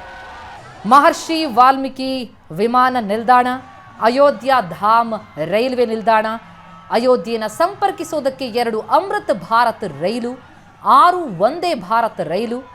ಈ ರೀತಿ ರಾಮನನ್ನ ತಲುಪೋದಕ್ಕೆ, ರಾಮ ಜನ್ಮಭೂಮಿಯಲ್ಲಿ ರಾಮಲಲ್ಲಾ ಮಂದಿರದ ದರ್ಶನವನ್ನ ಮಾಡೋದಕ್ಕೆ ಬರುವಂತಹ ಭಕ್ತ ಗಣಕ್ಕೆ ಬೇಕಾದ ಎಲ್ಲ ವ್ಯವಸ್ಥೆ ಸಾಧ್ಯವಾಗ್ತಾ ಇದೆ ಅಯೋಧ್ಯೆಯಲ್ಲಿ. ಅದರ ಜೊತೆಗೆ ಇನ್ನಷ್ಟು ಅಭಿವೃದ್ಧಿ ಕಾರ್ಯಗಳು ಇವತ್ತು ಶಂಕುಸ್ಥಾಪನೆಯಾಗುತ್ತೆ. ಹಲವಕ್ಕೆ ಅಡಿಗಲ್ಲು, ಇನ್ನು ಕೆಲವು ಲೋಕಾರ್ಪಣೆ.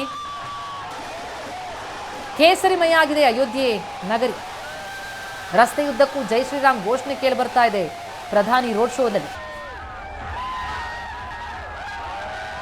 ದೃಶ್ಯಗಳನ್ನು ನೋಡ್ತಾ ಇದ್ದೀವಿ. ಸಾಧು ಸಂತರಿದ್ದಾರೆ, ಯುವ ಜನತೆ ಇದ್ದಾರೆ.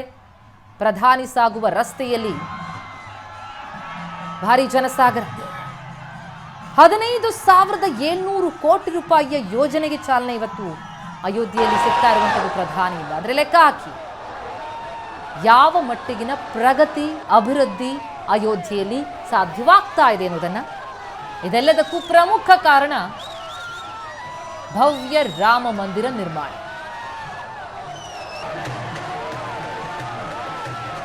ರಾಮನನ್ನ ಪೂಜಿಸುವ, ಆರಾಧಿಸುವ ಕೋಟ್ಯಂತರ ಭಕ್ತಗಣ ಇದೆ ಜಗತ್ತಿನಾದ್ಯಂತ. ಆದರೆ ರಾಮನಿಗೊಂದು ದೇಗುಲ ಬೇಕು ಅನ್ನುವಂಥ ಏನು ಕನಸಿತ್ತು, ಆ ಕನಸು ಸಾಕಾರಗೊಳ್ತಾ ಇರುವಂತಹ ಸಂದರ್ಭ ಆಗಿರುವುದರಿಂದಾಗಿ ಖುಷಿ, ಸಂಭ್ರಮ ಇಮ್ಮಡಿಯಾಗಿದೆ. ರಾಮನೂರಿನತ್ತ ಧಾವಿಸುವ ಭಕ್ತ ಗಣಕ್ಕೆ ಬೇಕಾದ ಎಲ್ಲ ಅನುಕೂಲ ವ್ಯವಸ್ಥೆಯನ್ನು, ಅತ್ಯಾಧುನಿಕ ವ್ಯವಸ್ಥೆಯನ್ನು, ಎಲ್ಲ ಸೌಕರ್ಯವನ್ನು ಅಲ್ಲಿ ಒದಗಿಸಿಕೊಡಲಾಗ್ತಾ ಇದೆ. ಆ ಕಾರಣಕ್ಕಾಗಿಯೇ ಅಯೋಧ್ಯೆಯ ಜನತೆಯಲ್ಲಿ ಸಂಭ್ರಮ ಇಷ್ಟು ದೊಡ್ಡ ಮಟ್ಟಿಗೆ ಕಂಡು ಬರ್ತಾ ಇರುವಂಥದ್ದು. ಪ್ರಧಾನಿಗೆ ಅದ್ಭುತ ಸ್ವಾಗತವನ್ನು ಕೋರ್ತಾ ಇದ್ದಾರೆ. ಪ್ರಧಾನಿ Modi mega road show, airport to railway station, 15 kilometre road show. ದಾರಿಯುದ್ದಕ್ಕೂ ನಾವು ನೋಡ್ತಾ ಇದ್ದೀವಿ ಕಲಾ ತಂಡಗಳ ಕಲಾ ಪ್ರದರ್ಶನ, ಸಾಧು ಸಂತರ ಆಶೀರ್ವಾದ, ಯುವ ಜನತೆಯ ಸಂಭ್ರಮ. ಅದಕ್ಕೆ ಪ್ರತಿಯಾಗಿ ಪ್ರಧಾನಿ ಕೂಡ ಕೈ ಬೀಸಿ ಆ ಜನರ ಸಂಭ್ರಮದಲ್ಲಿ ಭಾಗಿಯಾಗ್ತಾ ಇದ್ದಾರೆ. ರಾಮನೂರಿನ ಚಿತ್ರಣ ಬದಲಾಗಿದೆ, ಆ ವೈಭವ ಮರುಕಳಿಸ್ತಾ ಇದೆ ಅನ್ನೋದಕ್ಕೆ ಸಾಕ್ಷಿ ಈ ದೃಶ್ಯ. 15,700 ಕೋಟಿಯ ಯೋಜನೆ. ರಸ್ತೆಗಳು ಬದಲಾಗಿದೆ, ರೈಲ್ವೆ ನಿಲ್ದಾಣಗಳು ನವೀಕೃತಗೊಂಡಿವೆ, ನೂತನ ವಿಶ್ವ ದರ್ಜೆಯ ವಿಮಾನ ನಿಲ್ದಾಣ ಅಯೋಧ್ಯೆಗೆ ಲಭಿಸಿದೆ. ಇನ್ನಷ್ಟು ಅಭಿವೃದ್ಧಿ ಕಾರ್ಯಗಳಿಗೆ ಚಾಲನೆ ಸಿಗ್ತಾ ಇದೆ. ಜೊತೆಗೆ ಗಲ್ಲಿ ಗಲ್ಲಿಯಲ್ಲೂ ಕೂಡ ಅಭಿವೃದ್ಧಿ ಅಲ್ಲಿ ಎದ್ದು ಕಾಣ್ತಾ ಇದೆ. ಆ ಮಟ್ಟಿಗಿನ ಕಾರ್ಯ ಕಾಮಗಾರಿಗಳು ಅಲ್ಲಿ ಜರುಗ್ತಾ ಇರೋದನ್ನು ಗಮನಿಸ್ತಾ ಇದ್ದೀವಿ. ನವೀಕರಣ ಮಾಡಲಾಂತಹ 4 ರಸ್ತೆಗಳನ್ನು ಉದ್ಘಾಟಿಸ್ತಾರೆ ಪ್ರಧಾನಿ. ಮೆಡಿಕಲ್ ಕಾಲೇಜು, ತ್ಯಾಜ್ಯ ಸಂಸ್ಕರಣಾ ಘಟಕ, ಅದರ ಉದ್ಘಾಟನಾ ಕಾರ್ಯ ಕೂಡ ಇದೆ. 2,180 ಕೋಟಿ ವೆಚ್ಚದ ಗ್ರೀನ್ ಫೀಲ್ಡ್ ಟೌನ್ಶಿಪ್ ನಿರ್ಮಾಣಕ್ಕೆ, ಅಂದ್ರೆ ಇಡೀ ನಗರ ಬದಲಾಗ್ತಾ ಇದೆ. ಈಗಾಗಲೇ ಬದಲಾಗಿದೆ ಕೂಡ. ಬಹಳಷ್ಟು ಉದ್ಯೋಗ ಅವಕಾಶಗಳಲ್ಲಿ ಲಭ್ಯ ಆಗ್ತಾ ಇದೆ. ಹೊಸ ಹೊಸ ಉದ್ಯಮಗಳು ಸೃಷ್ಟಿಯಾಗ್ತಾ ಇದೆ. ಉದ್ಯೋಗ ಬೇಕು ಅಂತಂದ್ರೆ ಜೀವನೋಪಾಯಕ್ಕಾಗಿ ಅಯೋಧ್ಯೆಯಿಂದ ಹೊರ ಹೋಗ್ತಾ ಇದ್ದಂತಹ ಮಂದಿ ವಾಪಸ್ ಅಯೋಧ್ಯೆಯತ್ತ ಧಾವಿಸ್ತಾ ಇದ್ದಾರೆ. ಯಾಕಂದ್ರೆ ಅಲ್ಲೇ ಉದ್ಯೋಗ ಸೃಷ್ಟಿಯಾಗ್ತಾ ಇದೆ. ಮತ್ತೆ ರಾಮನೂರಿನಲ್ಲಿ ಆ ವೈಭವ ಮರುಕಳಿಸ್ತಾ ಇದೆ. ಸೀತೆಯ ಶಾಪಕ್ಕೊಳಗಾಗಿತ್ತು ಈ ನಗರ ಅನ್ನುವಂಥ ಮಾತು, ಅಂಥದ್ದೊಂದು ನಂಬಿಕೆ ಅಲ್ಲಿನ ಜನರಲ್ಲಿತ್ತು. ಆ ಶಾಪ ಮುಕ್ತಗೊಳ್ತಾ ಇದೆ. ಈಗ ಮತ್ತೆ ಅಯೋಧ್ಯೆ ವೈಭವಕ್ಕೆ ವಾಪಸ್ಸಾಗ್ತಾ ಇದೆ ಅಂತ ಮಾತನಾಡ್ಕೊಳ್ತಾ ಇದ್ದಾರೆ ಅಯೋಧ್ಯೆಯ ಜನ. ಅವರು ಹಾಗೆ ಮಾತನಾಡೋದಕ್ಕೂ ಕಾರಣ ಇದೆ. ಯಾಕಂದರೆ ಅಂಥದ್ದೊಂದು ಅಭಿವೃದ್ಧಿಯಲ್ಲಿ ಕಂಡು ಬರ್ತಾ ಇದೆ. ಜೊತೆಗೆ ಪ್ರಮುಖವಾಗಿ ಅದಕ್ಕೆ ಕಾರಣ ಶ್ರೀರಾಮ ಮಂದಿರ.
ಪ್ರಧಾನಿ ಮೋದಿ ಅಭಿವೃದ್ಧಿ ಮಂತ್ರ. ಕೆಲವೇ ಕ್ಷಣದಲ್ಲಿ ಮಹರ್ಷಿ ವಾಲ್ಮೀಕಿ ವಿಮಾನ ನಿಲ್ದಾಣಕ್ಕೆ ಚಾಲನೆ ಕೊಡಲಿದ್ದಾರೆ.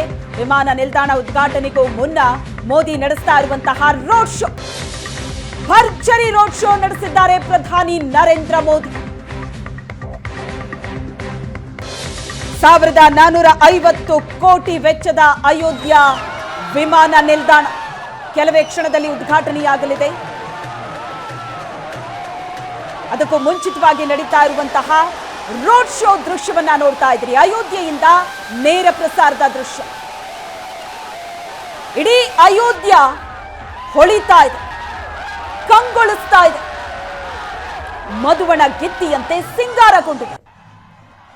ಹೂಗಳ ರಾಶಿ ರಾಶಿ ನೋಡಬಹುದು, ಜನರ ಮುಖದಲ್ಲಿ ಸಂಭ್ರಮ ನೋಡಬಹುದು. 15 ಕಿಲೋಮೀಟರ್ ಮೋದಿ ರೋಡ್ ಶೋ ನಡೆಸಿದ್ದಾರೆ. ರಸ್ತೆಯ ಎರಡು ಬದಿಗಳಲ್ಲೂ ಕೂಡ ಬ್ಯಾರಿಕೇಡ್ಗಳನ್ನ ಹಾಕಲಾಗಿದೆ. ಎರಡೂ ಬದಿಯಲ್ಲೂ ಜನಸಾಗರ ನಿಂತಿದೆ.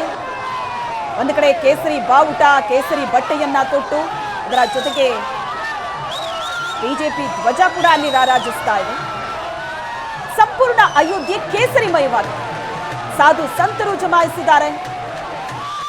ಕಲಾ ತಂಡಗಳ ಪ್ರದರ್ಶನ ನಡೀತಾ ಇದೆ. ರಸ್ತೆಯ ಎರಡೂ ಬದಿಗಳಲ್ಲಿ ಕಂಡು ಬರ್ತಾ ಇರುವಂತಹ ದೃಶ್ಯ ಇದು. ಗಮನಿಸಬಹುದು ನೀವು. 15 ಕಿಲೋಮೀಟರ್ ಈ ರೋಡ್ ಶೋ ನಡೆಯುತ್ತೆ. ಅಯೋಧ್ಯೆಯಿಂದ ನೇರ ಪ್ರಸಾರದಲ್ಲಿ ನೋಡ್ತಾ ಇದ್ದೀರಿ. ರೋಡ್ ಶೋ ಸಾಗುವಂತಹ ರಾಮಪಥ ಏನಿದೆ ಅದರ ಎರಡೂ ಬದಿಗಳಲ್ಲಿ ಫ್ಲೆಕ್ಸ್ಗಳು ರಾರಾಜಿಸ್ತಾ ಇದೆ. ಕಲಾ ತಂಡಗಳ ಕಲಾ ಪ್ರದರ್ಶನ ಇದೆ. ರಂಗು ರಂಗಾಗಿ ಕಾಣಿಸ್ತಾ ಇದೆ ಅಯೋಧ್ಯೆ. ಈ ರೋಡ್ ಶೋ ಸಾಗುವಂತಹ ರಸ್ತೆಯ ಎರಡೂ ಬದಿಗಳಲ್ಲೂ ಕೂಡ ಜನಸಾಗರವೇ ಇದೆ. ಸಾಧು ಸಂತರು ನಿಂತಿದ್ದಾರೆ, ಆಶೀರ್ವಾದವನ್ನ ನೀಡ್ತಾ ಇದ್ದಾರೆ. ಪ್ರಧಾನಿ ಮೋದಿ ಎಲ್ಲರತ್ತ ಕೈ ಬೀಸ್ತಾ ಇದ್ದಾರೆ. ಇದು ಸಂಭ್ರಮ ಇದೆ. ಅಯೋಧ್ಯೆಯ ಜನರಲ್ಲಿ ಯಾವ ರೀತಿಯಾದ ಸಂಭ್ರಮ ಇದೆಯೋ, ಪ್ರಪಂಚದಾದ್ಯಂತ ಇರುವಂತಹ ರಾಮ ಭಕ್ತರಲ್ಲಿ ಯಾವ ರೀತಿಯಾದಂತಹ ಸಂಭ್ರಮ ಇದೆಯೋ, ಪ್ರಧಾನಿ ಮೋದಿಯವರ ಮುಖದಲ್ಲೂ ಕೂಡ ಆ ಒಂದು ಗೆಲುವಿನ ಸಂಭ್ರಮವನ್ನ ಗಮನಿಸಬಹುದು. 2020ರಲ್ಲಿ ಆರಂಭವಾದಂತಹ ಕಾಮಗಾರಿ ಮುಂದಿನ ವರ್ಷ ಅಂದ್ರೆ 2024 ಜನವರಿ 22ಕ್ಕೆ ರಾಮಲಲ್ಲಾ ಲೋಕಾರ್ಪಣೆ. ದೃಶ್ಯದಲ್ಲಿ ನೋಡ್ತಾ ಇದ್ದೀರಿ ನೀವು. ವಿಮಾನ ನಿಲ್ದಾಣ ಲೋಕಾರ್ಪಣೆಯಾಗ್ತಾ ಇರುವಂತಹ ದೃಶ್ಯ. ಮಹರ್ಷಿ ವಾಲ್ಮೀಕಿ ವಿಮಾನ ನಿಲ್ದಾಣಕ್ಕೆ ಪ್ರಧಾನಿ ಮೋದಿ ಚಾಲನೆ ಕೊಡ್ತಾ ಇರುವಂತಹ ದೃಶ್ಯ ಇದು. ಸಂಭ್ರಮದ ಕ್ಷಣ. ಹಾಗೆ ನೋಡಿದ್ರೆ ಹಂತ ಹಂತವಾಗಿ ಅಯೋಧ್ಯೆ ಯಾವ ರೀತಿ ಕಂಗೊಳಿಸ್ತಾ ಇದೆ ಅಂತ. ರೈಲು ನಿಲ್ದಾಣ, ವಿಮಾನ ನಿಲ್ದಾಣ ಲೋಕಾರ್ಪಣೆಯಾಗ್ತಾ ಇದೆ ಇವತ್ತು. ಆ ಕಾರ್ಯಕ್ರಮದ ನೇರ ಪ್ರಸಾರದ ದೃಶ್ಯ ನೋಡ್ತಾ ಇದೆ. ಮಹರ್ಷಿ ವಾಲ್ಮೀಕಿ ವಿಮಾನ ನಿಲ್ದಾಣಕ್ಕೆ ಪ್ರಧಾನಿ ಮೋದಿ ಚಾಲನೆ ನೀಡಿದರು. ವಿಮಾನ ನಿಲ್ದಾಣ ಉದ್ಘಾಟನೆಗೂ ಮುನ್ನ ನಡೆದಂತಹ ಭರ್ಜರಿ ರೋಡ್ ಶೋ. ಇಡೀ ವಿಮಾನ ನಿಲ್ದಾಣ ದೇವಸ್ಥಾನದ ಮಾದರಿ ಯಾವ ರೀತಿ ಇದೆಯೋ ಅದೇ ವಾಸ್ತುಶಿಲ್ಪದ ಮಾದರಿಯಲ್ಲಿ ನಿರ್ಮಾಣವಾಗಿದೆ.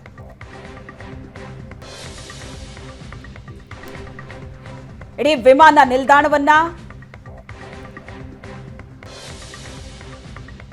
ಜೊತೆಗೆ ರೈಲು ನಿಲ್ದಾಣವನ್ನ ಪ್ರಧಾನಿ ಮೋದಿ ಪರಿಶೀಲನೆ ನಡೆಸ್ತಾರೆ.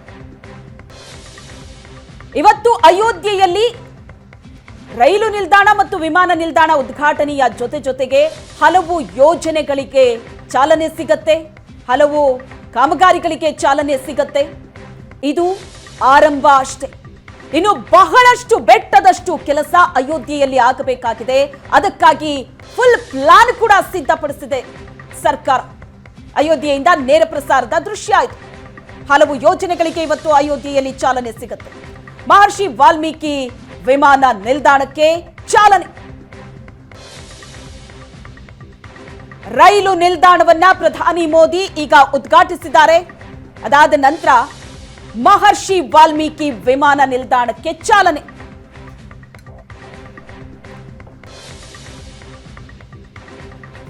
ಮಹರ್ಷಿ ವಾಲ್ಮೀಕಿ ವಿಮಾನ ನಿಲ್ದಾಣ ಮತ್ತು ಅಯೋಧ್ಯ ಧಾಮ್ ರೈಲ್ವೆ ನಿಲ್ದಾಣ. 1450 ಕೋಟಿ ವೆಚ್ಚದ ಅಯೋಧ್ಯೆಯ ವಿಮಾನ ನಿಲ್ದಾಣ, 240 ಕೋಟಿ ವೆಚ್ಚದಲ್ಲಿ ನವೀಕರಿಸಿದಂತಹ ರೈಲು ನಿಲ್ದಾಣ, ಎರಡರ ಉದ್ಘಾಟನೆ. ಅಯೋಧ್ಯೆಯಿಂದ ನೇರ ಪ್ರಸಾರದಲ್ಲಿ ನೋಡ್ತಾ ಇದೆ. ಎಲ್ಲರ ಗಮನ ಸೆಳೀತಾ ಇದೆ ಅಯೋಧ್ಯೆ.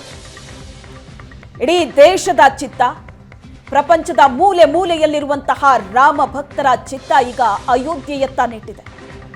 ಇವತ್ತಿನಿಂದಲೇ ಭರ್ಜರಿ ಕಾರ್ಯಕ್ರಮ ಅಲ್ಲಿ ಆರಂಭ ಆಗ್ತಾ ಇದೆ. ಮುಂದಿನ ತಿಂಗಳು 22ನೇ ತಾರೀಕಿನಂದು ನಡೆಯುವಂತಹ ಉದ್ಘಾಟನೆ, ಅದಕ್ಕೂ ಮುಂಚಿತವಾಗಿ ಹಲವು ಯೋಜನೆಗಳಿಗೆ ಚಾಲನೆ ಸಿಗ್ತಾ ಇದೆ. ಪ್ರಧಾನಿ ಮೋದಿ ಅಯೋಧ್ಯೆಯಲ್ಲಿದ್ದಾರೆ. ಭರ್ಜರಿ ರೋಡ್ ಶೋ ನಡೆಸಿದ್ರು. ರೈಲ್ವೆ ನಿಲ್ದಾಣ ಉದ್ಘಾಟನೆ ಆಗಿದೆ. ಈಗ ಮಹರ್ಷಿ ವಾಲ್ಮೀಕಿ ವಿಮಾನ ನಿಲ್ದಾಣಕ್ಕೆ ಚಾಲನೆ. ಆ ಎಲ್ಲ ಪ್ಲಾನ್ಗಳನ್ನ ಪ್ರಧಾನಿ ಮೋದಿ ವೀಕ್ಷಿಸ್ತಾ ಇದ್ದಾರೆ. ಸಂಪೂರ್ಣವಾದಂತಹ ಪ್ಲಾನ್ ವೀಕ್ಷಿಸ್ತಾ ಇದ್ದಾರೆ ಪ್ರಧಾನಿ ನರೇಂದ್ರ ಮೋದಿ.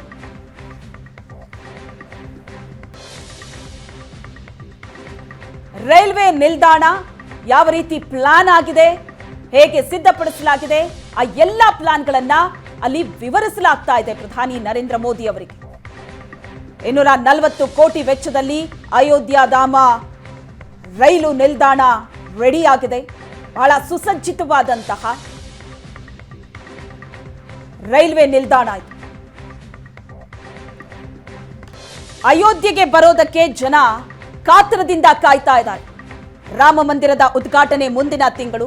ಅದಕ್ಕೂ ಮುಂಚಿತವಾಗಿ ಬೇರೆ ಬೇರೆ ಊರು, ರಾಜ್ಯ, ದೇಶಗಳಿಂದ ಆಗಮಿಸುವಂತಹ ಭಕ್ತರಿಗಾಗಿ ವಿಮಾನ ನಿಲ್ದಾಣ ಮತ್ತು ರೈಲ್ವೆ ನಿಲ್ದಾಣವನ್ನ ಬಹಳ ಸುಸಜ್ಜಿತವಾಗಿ ನಿರ್ಮಿಸಲಾಗಿದೆ.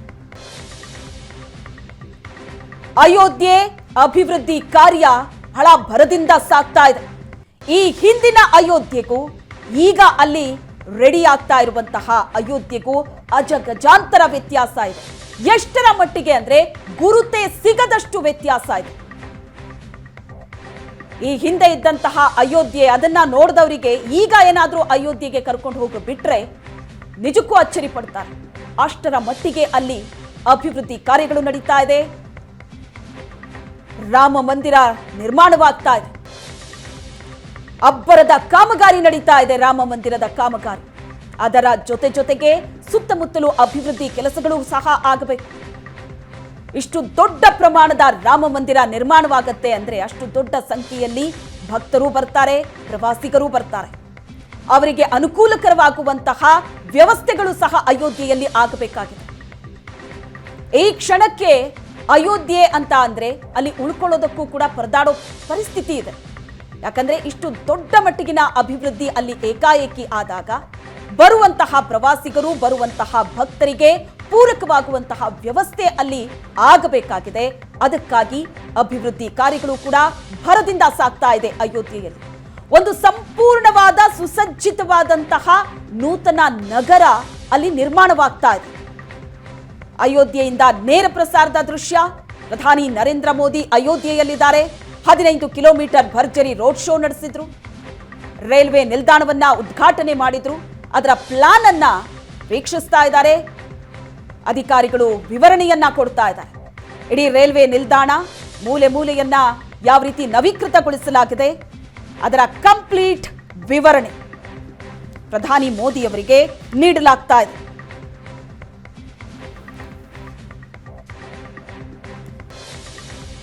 ಸುಸಜ್ಜಿತವಾದಂತಹ ರೈಲ್ವೆ ನಿಲ್ದಾಣ ರೂಪುಗೊಂಡಿದೆ.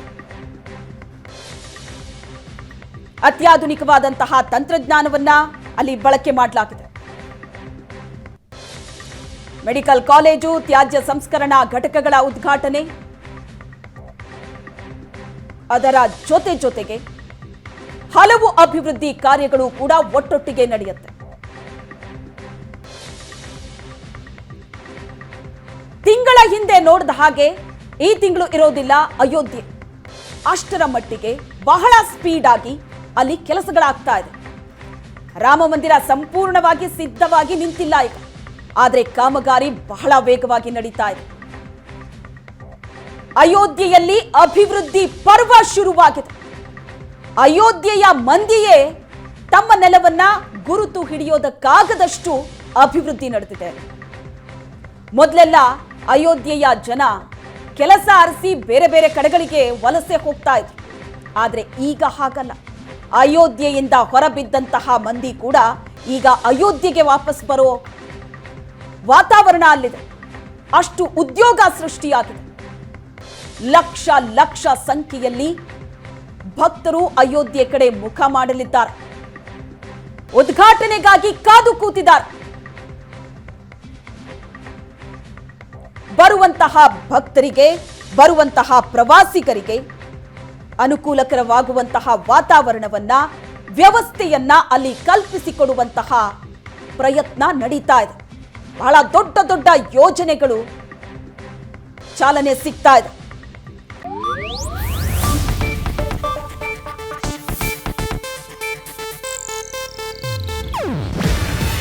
ಇದು ಏಷ್ಯಾನೆಟ್ ನ್ಯೂಸ್ ನೆಟ್ವರ್ಕ್ ಪ್ರಸ್ತುತಿ. ನೀವು ನೋಡ್ತಿದ್ದೀರಾ ಏಷ್ಯಾನೆಟ್ ಸುವರ್ಣ ನ್ಯೂಸ್.